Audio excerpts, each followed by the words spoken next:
सुप्रभात बच्चों। आज हम पढ़ेंगे पाठ 12 सुनीता की पहिया कुर्सी का भाग 3। जैसा कि भाग 2 में आपने देखा कि सुनीता चल फिर नहीं सकती, वो पहिया कुर्सी पे बैठ के ही अपना रोज का काम कर लेती है। पहले उसको बाजार का ज़िंदगी जो है, बाज़ार में जो जो होता है वो उसका दृश्य बहुत अच्छा लगता है, वो उसको देखना बहुत पसंद करती है। तो उसकी माँ ने पहली बार उसको अकेले पहिया कुर्सी पर बैठ के बाज़ार जाने की छूट दी है और उसको बाज़ार से 1 किलो की चीनी लेकर आना है। उसकी माँ पूछती है, क्या तुम अकेले ये सब कर लोगी? तो सुनीता आत्मविश्वास के साथ कहती है, हाँ ज़रूर। और वो माँ से झोला और रुपया लेके पहिया कुर्सी पे बैठ के बाज़ार की ओर चल देती है। अब देखते हैं आगे की कहानी में क्या होता है। तो बच्चों शुरू करते हैं भाग 3 को रीड करना। सुनीता को सड़क की ज़िंदगी देखने में मज़ा आता है।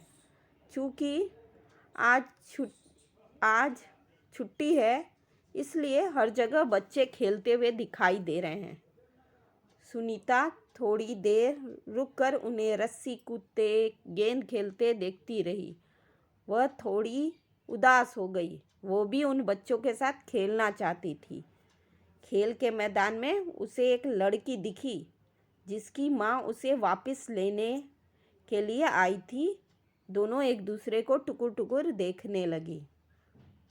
सुनीता को सड़क की ज़िंदगी देखने में मज़ा आता है।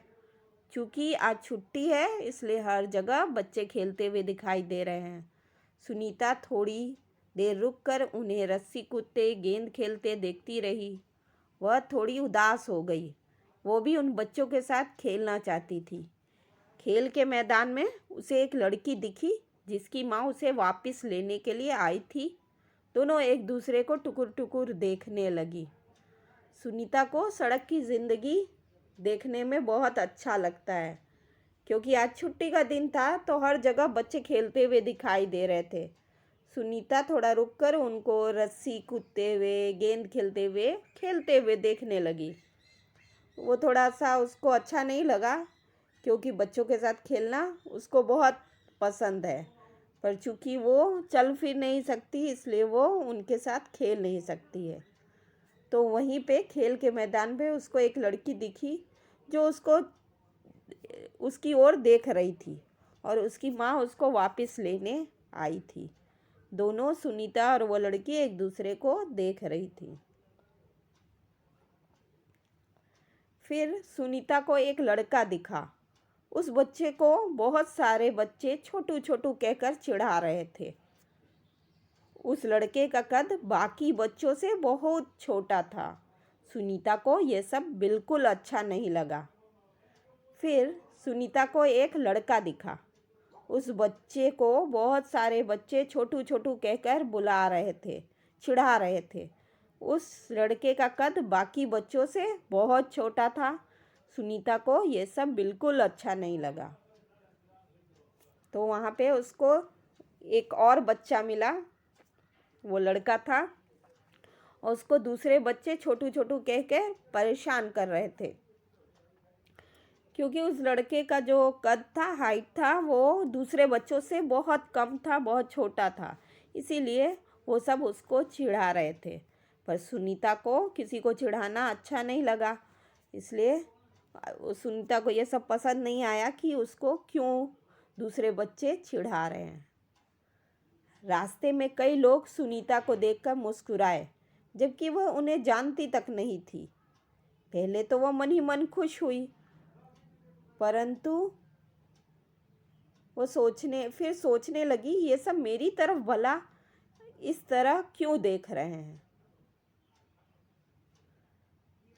खेल के मैदान वाली छोटी लड़की सुनीता को दोबारा कपड़ों की दुकान के सामने खड़ी मिली। उसकी माँ कुछ कपड़े देख रही थी। रास्ते में कई लोग सुनीता को देखकर मुस्कुराए, जबकि वह उन्हें जानती तक नहीं थी। पहले तो वह मन ही मन खुश हुई, परंतु फिर सोचने लगी, ये सब लोग मेरी तरफ भला इस तरह क्यों देख रहे हैं।